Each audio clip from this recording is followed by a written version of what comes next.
ناپ اور تول میں کمی کرنے والوں کے لیے خرابی ہے، جو لوگوں سے ناپ کر لیں تو پورا لیں، اور جب ان کو ناپ کر یا تول کر دیں تو کم دیں۔ کیا یہ لوگ یہ نہیں خیال کرتے کہ اٹھائے بھی جائیں گے؟ یعنی ایک بڑے سخت دن میں، جس دن تمام لوگ رب العالمین کے سامنے کھڑے ہوں گے۔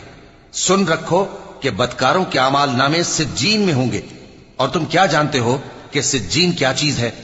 ایک دفتر ہے لکھا ہوا، اس دن جھٹلانے والوں کے لیے خرابی ہے، یعنی جو انصاف کے دن کو جھٹلاتی ہیں، اور اس کو جھٹلاتا وہی ہے جو حد سے نکل جانے والا گناہگار ہے۔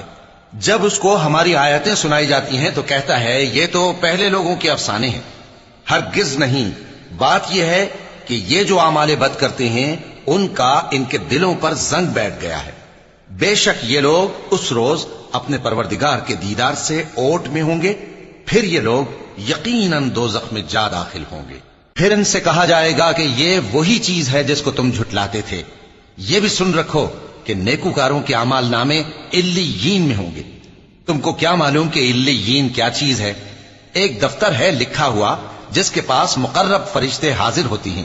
بے شک نیک لوگ نعمتوں میں ہوں گے، تختوں پر بیٹھے ہوئے نظارے کریں گے، تم ان کے چہروں ہی سے نعمت کی تازگی معلوم کر لو گے۔ ان کو شراب خالص سر بمہر پلائی جائے گی جس کی مہر مشک کی ہوگی۔ تو نعمتوں کے لیے ریس کرنے والوں کو چاہیے کہ اسی کی ریس کریں، اور اس میں آب تسنیم کی آمیزش ہوگی۔ وہ ایک چشمہ ہے جس میں سے اللہ کے مقرب پیئیں گے۔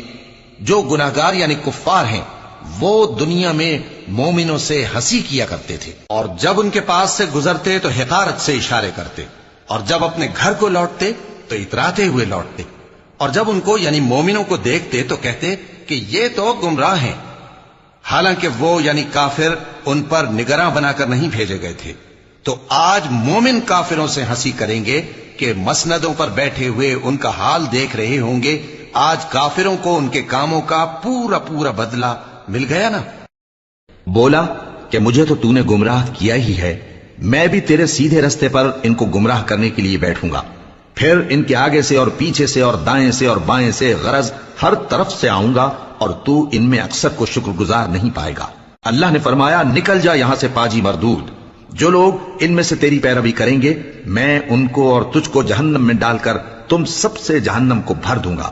اور اے آدم، تم اور تمہاری بیوی بہشت میں رہو سہو، اور جہاں سے چاہو اور جو چاہو نوش جان کرو، مگر اس درخت کے پاس نہ جانا ورنہ گناہگار ہو جاؤ گے۔ تو شیطان دونوں کو بہکانے لگا تاکہ ان کی شرمگاہیں جو ان سے پوشیدہ تھیں ان پر کھول دے، اور کہنے لگا کہ تم کو تمہارے پروردگار نے اس درخت سے صرف اس لیے منع کیا ہے کہ تم فرشتے نہ بن جاؤ یا ہمیشہ جیتے نہ رہو۔ طويل الشوق يبقى في اغتراب